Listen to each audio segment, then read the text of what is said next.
अस्सलामु अलैकुम वरहमतुल्लाहि वबरकातुहू।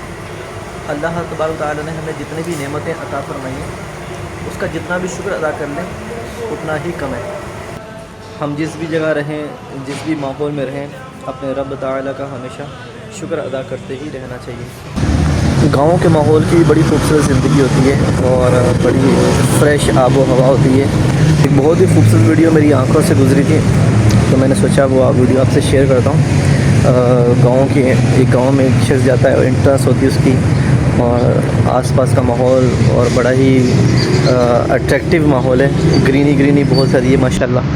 तो आंखों को देखकर बहुत ठंडा लगा था, अच्छा लगा था, तो मैंने सोचा आपसे भी शेयर करता हूँ। चलिए आपको दिखाता हूँ।